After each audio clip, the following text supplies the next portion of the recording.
Hello. Good morning. Good morning, Michael. How are you? Good. How are you? Doing well. Thank you. 1 second. Working on my background here. For some reason, I lost it. Let me take this out. Let's see. There's that. There he is. Come on. All right, there we go. Gee. Technology.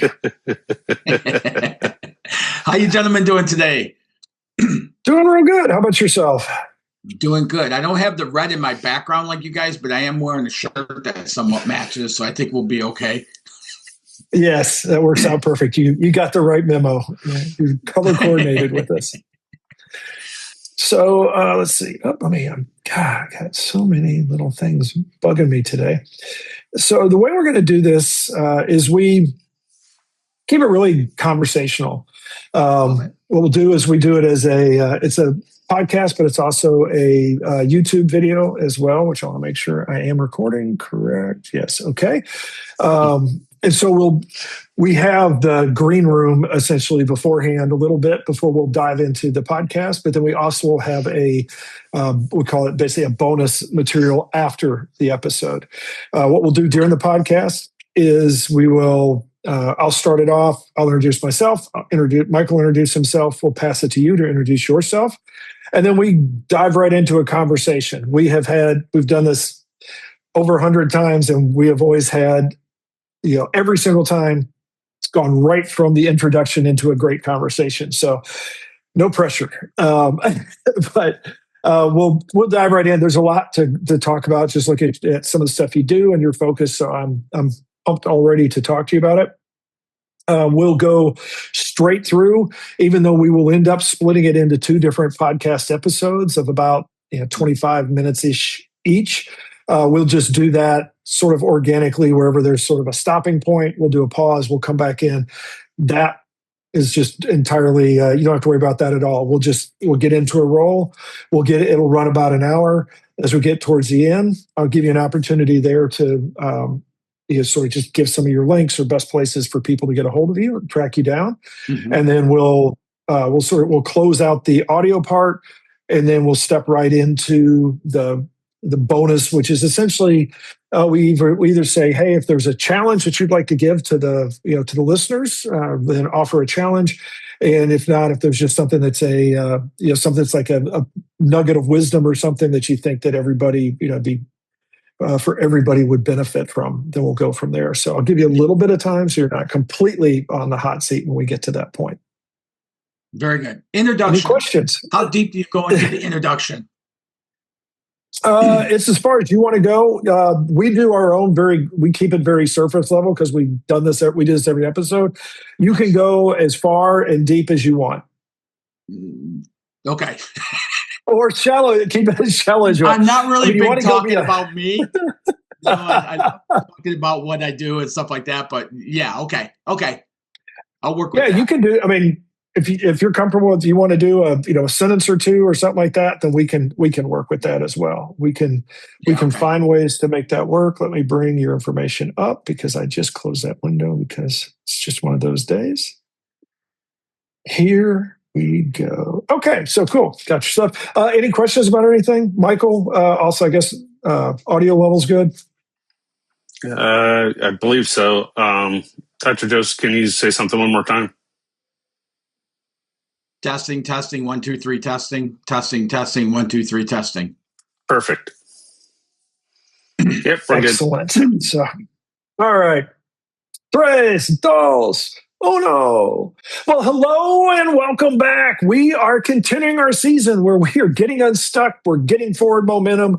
We're diving into a new year. And we are, if you haven't guessed already, we are Developreneur Podcast, also known as Building Better Developers. I am Rob Rudhead, one of the founders of Developreneur, also the founder of RB Consulting, where, speaking of unstuck, we help you get unstuck with your technology. If you're about to jump into a big project, we're going to help you put the brakes on, take a reality check, and make sure that before you jump into that big investment, you're making the right decisions. Good thing, bad thing. Good thing is I have just been having a blast with AI for the last little bit, my wife and I as well, because as we've mentioned, we call him Chip. Chip has given us some really interesting travel advice, and he's been very frustrating at times along the ways where we're trying to get certain information about different areas and things like that. So AI has been, if nothing else, a very fun and entertaining tool for us to use. Bad thing is, I can't even think of a bad thing right now. Things are going pretty darn good.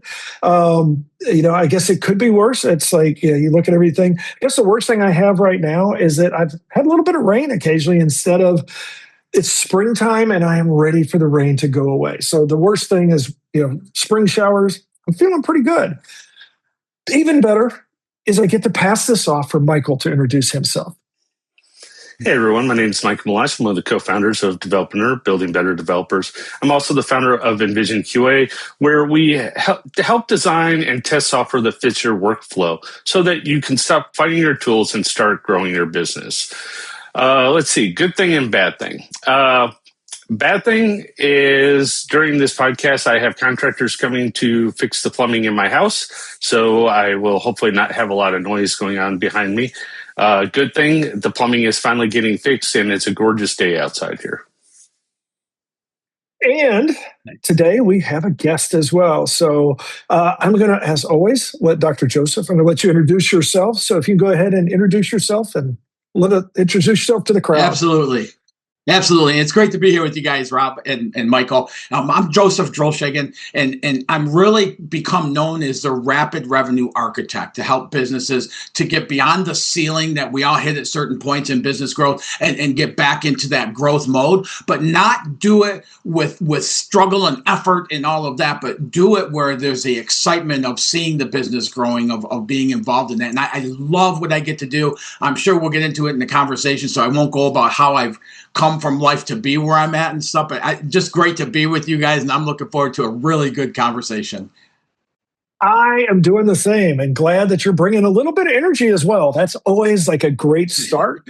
And let's start right into the energy thing, because a lot of our audience is they're entrepreneurs of varying sorts. And I think we all know that the startup time, the early hustle, it's really easy to just like you're pumped because you're building something, you're getting that positive energy, you're getting that feedback.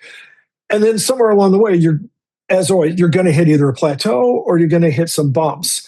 And I guess let's start with how do you, because you're coaching people at that plateau, are there maybe some things that we can do when we're in this free energy mode where we're really in like that early growth mode that we can do to even set ourselves up for success as we get further along to maybe carry us through those plateaus? Yeah, Robin, even before that, we come up with an idea of a business that we want to have, right? And there's all the excitement, there's all the possibilities, potential, and all that we see in that. And then we start moving forward, we start taking action, setting up the corporation, all the things we do to get in it moving, and off the ground. And before we step into moving, we should capture that reason why we're doing it, the size we see it growing to, all of that stuff. So often we get it in our head and we just start moving forward into it. And then what happens is we hit a situation, and then we get another situation, a speed bump or a wall or things like that. And all of a sudden it starts taking away from that. And we start forgetting the reason that geared us up, that pumped us up to step into it. So having that written down, and the method I developed, we'll talk about it's called the dynamic visioning, where you get the clarity of what that looks like at the fullness. So now when you start hitting those little bumps, all of a sudden you have something to go back to reignite that, that passion of why you're doing what you're doing. That would be the very first thing I talk to people about. That is awesome. That is exactly what we talk about all the time, about your why, about why you're in it. This is the Simon Sinek approach, I guess, is we've really adopted that. It's simple, but it is very helpful. Is keeping that, that true north for yourself, or some cornerstone to work from. Now you mentioned something interesting is that you call it your dynamic approach. So now I have to, it sort of begs the question, is it when somebody gets to a situation where they are at a plateau or where they're blocked, is it maybe that they can for lack of a better term, maybe it's too much, but re-envision their why? Is it maybe they can adjust that and that's going to allow them to reset and reach those higher peaks? And that's exactly what it does. A dynamic vision, it's a powerful view of what that business looks like, but it's also, feeling tone, you add a lot of other things to it. And so what I do, you think about a majority of my clients when I meet them, they're not happy-go-lucky people. They're struggling. They've given their best. They've overextended hours. They've taken time away from their family. They're doing this stuff. They're over investing or trying to come up with more money to invest to try to turn it back around. They're following the ABC plan to get to D, which we know less than 1% of those people ever achieve that. And so they're not happy-go-lucky people. So what I do is we come out of the gate developing that dynamic vision. And so some people I talk to, they'll start out, it was like when they started, they saw themselves at 50 million, their corporation at $50 million, and so now when I meet them and they got that where they feel like they've been beat up, and they have been really through the process, is, they might go for 5 million or 6 million, so the dynamic vision is building something that's big that we have no idea how the heck we're going to achieve that. And so we start out in developing that vision. And then what that does is it starts sparking a little bit of that ignition again. And then we start going into that vision and we start opening up that vision. We start developing systems of accelerating habits that are unique to that individual and a whole process of things we follow through. And they're all geared to start bringing success as quickly as possible. So instead of going through the struggle and everything else, one of the things I have to do with a lot of business owners that have hit that ceiling or that plateau is I have to get them to slow down their pace a little bit. And that's really hard to do when you get in that 150-mile-an-hour mode, to pull back from there. But even the whole process and program are set up to even at that pace, as we start developing that vision, that causes us to throttle back a little bit in order to develop that. So now all of a sudden, you're not only developing this vision of the possibility of your company and then expanding upon that, but you're slowing down your pace to allow for things to come into alignment, allow for things to work out as you're going through and building this vision up.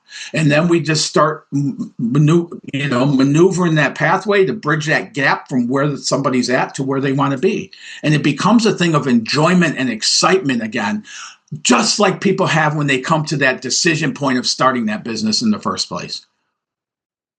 So does this really come down to a little bit of really for lack of a better term, a patience game? Is that we end up getting so excited and determined, and we want to make the $50 million company, that we're essentially getting ahead of ourselves instead of letting things progress as they should. We're almost pushing too hard instead of saying, okay, things need a little bit of time to bake in. Is that sort of the approach you take? Yeah, earlier on in life, I started out on the ground floor at sales, and then developing territories and then into vice president positions. And then later on, this is all through corporate, 28 years, helping organizations in bankruptcy get back to profitability. And one of the things I would do is when I would try and do something, I'm building a territory and traveling 3,000 to 5,000 miles a week, and it's not working, I right away put more into it.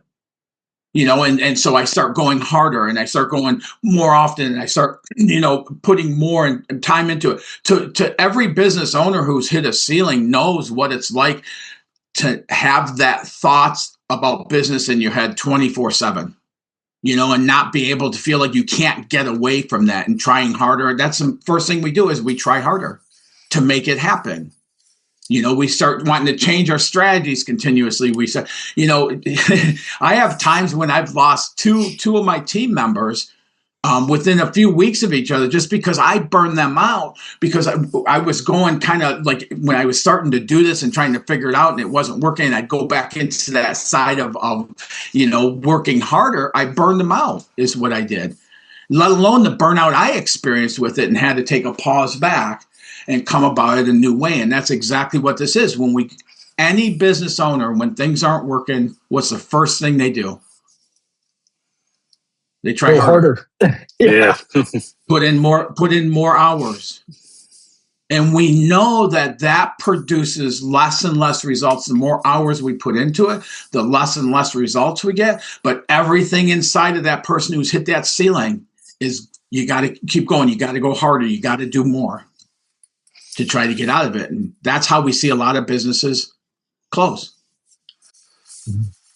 So I can relate to that because I do that quite often. What are some of the, like, how, as you approach this with people, how do you help them identify that, hey, you're burning both ends of the candle? How do you kind of make them wake up to the fact that this is not the right path? You're trying very hard to solve the problem, but you're doing it in the wrong way. Yeah, a lot of, the SMT method, which stands for subconscious mindset training, that's the method I developed and what I use with my clients and see them grow from like $7.5 to $22 million revenue within 12 months, and now maintain that for 8 years. And there's more those stories and such. But really what I do as we're developing that vision, we're opening up that possibility and potential. As we're doing so, we're tapping up against that programming in the subconscious that's keeping us limited. And just to explain that really quick, our conscious mind is what we focus on, our vision, all that comes from the conscious mind. The subconscious, there's this, what I call motherboard, that hosts all of our patterns, our paradigms, our programming, our experiences, even experiences we didn't have, but somebody shared with us. That's the voice we hear in our head. But more importantly, the subconscious is what triggers the brain waves to the actions we take or don't take. So if in my programming is limited, when I was 22 years old, I had potential of taking over $1 million company, and wasn't even going to take money out of my pocket the way we were doing it. Within 3 days, I told that person I couldn't accept that. And so it took me weeks to figure out the reason that was my conclusion is because in my programming was I didn't work hard enough to deserve that opportunity. And that was the starting point at 22 for all the works I've done up until then. So what we have to do is we have to bump up against that programming so that then we can, in the SMT, we have the tools to quickly shift that, and which then we instantly open up greater possibility, potential, for whatever it is, the business that we're going after and the business to the vision that we have set for it. So what are some of the first steps that you would tell an entrepreneur or help someone to get them reprogrammed, to help them get back on track and quit working 100-hour work weeks and refocus and get back on track?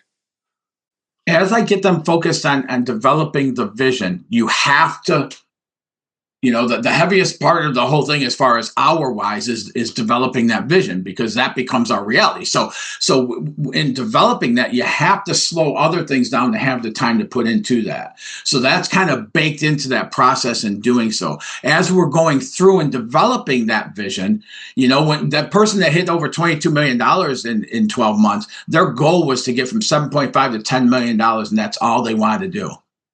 So to achieve that, and what happens is as it starts bumping up, I help them develop that vision big enough to where it starts bumping into that.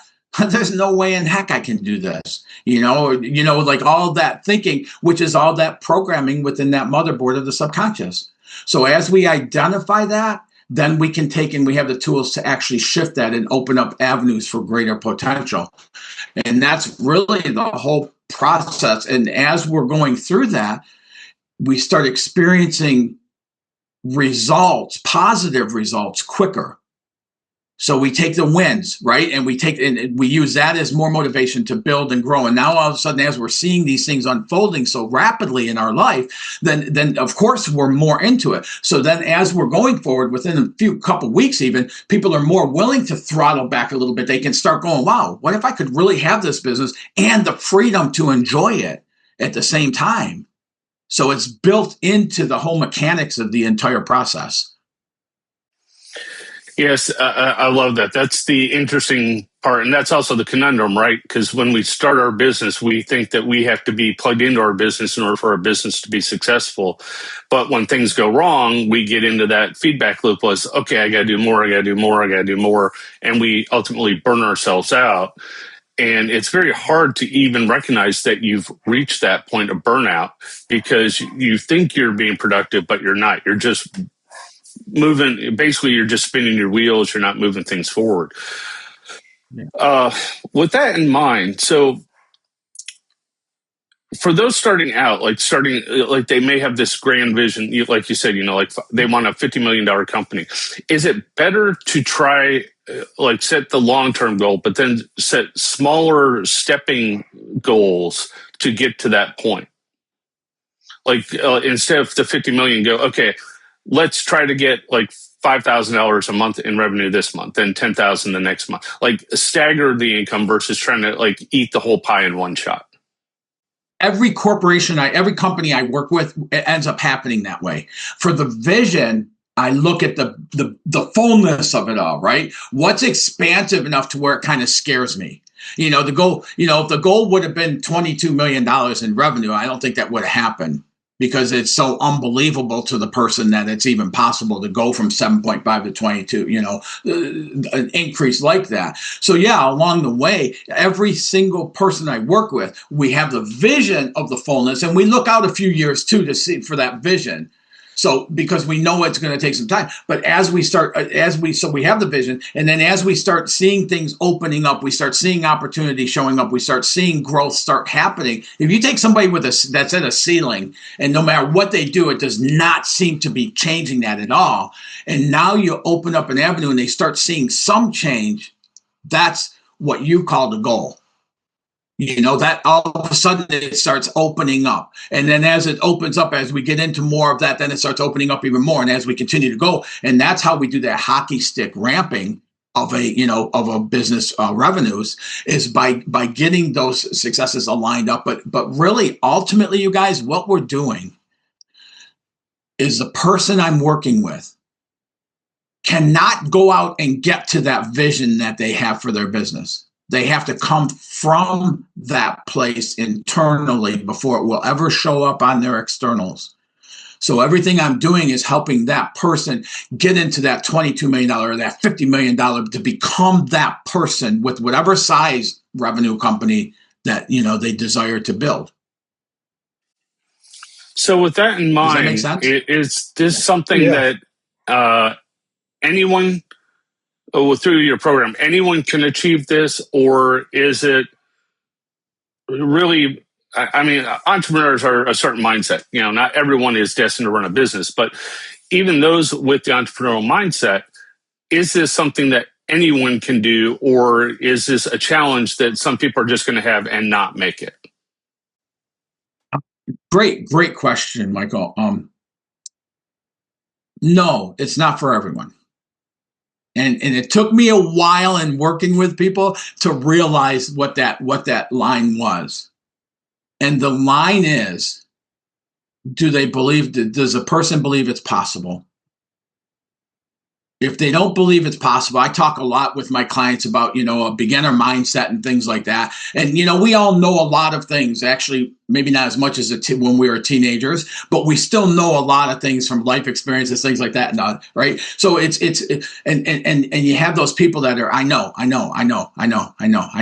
you can't do anything for those people. So what I tell people is if understanding a lot, but looking at whatever the information is and instead of I know, looking at what can I take from this and add to what I already know. Those people, I've been able to help hundreds of those people over the past decade.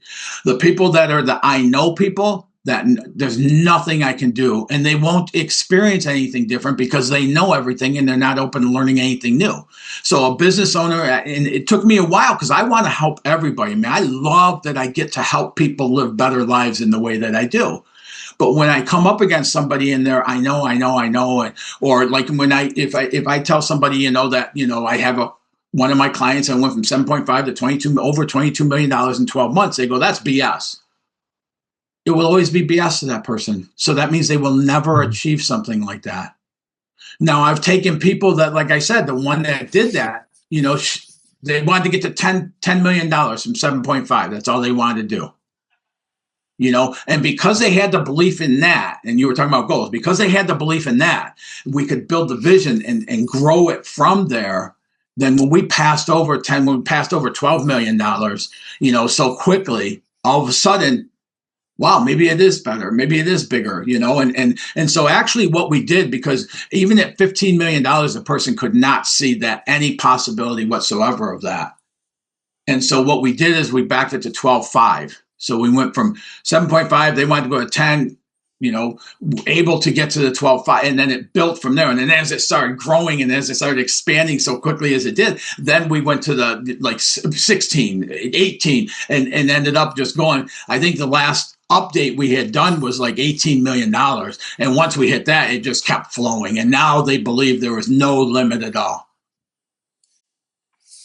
Now, you talk about the people that say, I know, and it's an interesting mindset, because a lot of entrepreneurs, on paper, they know these things, they can do these things, and how much of it is unlocking that? It's not that they know it, but it's a little bit of it's that they believe it, but also it's just because that's potentially possible doesn't mean that you have the right perspective to get there. So how much of it is just changing their perspective, and how much of it is getting them to believe and not just know in the things that are their, I guess, their building blocks for their success? Yeah, the building blocks are built into it. It's more so, and it really is about perceptions. That programming I talked about in the subconscious. There's been studies done. I say 85%, but there's been studies done that say up to 95% of the results we experience in our life are determined by the programming in our subconscious. So if you look at that subconscious ultimately is determining our perceptions of the world, our perception of ourselves within the world. So if that's not in alignment with somebody going to a $50 million business, it's never going to happen. So we have to, everything we do is to align, shifting the programming to align the vision with the programming, which shifts our perceptions of how we see ourselves in this world, what's possible for us and all that. And then as we do that, we're becoming more of that person. And all of a sudden we'll notice, it's impossible not to notice results happening in our result, in our life experiences. Now, does this also change the way that they approach the problems that they take as well? Because now they've got a bigger vision. So now they're lack of a better term, they're not thinking small anymore. They're thinking bigger, and this also, is that sort of one of the things that unlocks some of these avenues to success for them? Yeah, I mean, a lot of the business owners I talk to, most of them really that have hit the ceiling, they want to right away change their strategy, and they want to know what that strategy is. And that's the doorway opening for so many people that go into a one-size-fit-all coaching program. We'll talk about it in a little bit, but what I do is unique to the individual I'm working with. So as we start aligning with that, as we start wanting to switch our strategy, it's hard to explain to a new client, but I do, is we're going to shift around you.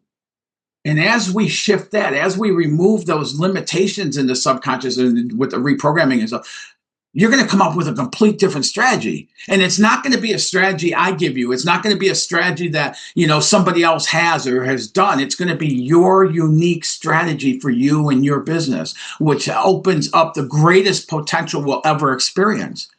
We all want a done for you type of a thing, but it doesn't produce the same results as when we go through that process of identifying for us. So I'll get them to hold off the strategy and I'll explain it to them, and then we'll start the reprogramming. As we do that, the strategy changes, and then now the strategy is more in alignment with that person who's at a $50 million company. Now, you've mentioned several times, directly and indirectly, the idea of sort of like a balance, that they're not just working harder and building a business, but they're actually living more life, that they actually are essentially reducing the hours that they're working and getting that balance and getting something that's sustainable, which is, I think, very key to any of this. How often do people come to you needing both of that versus they're sort of stuck on the business side and they end up getting the benefit or the bonus of cleaning up their personal life as well?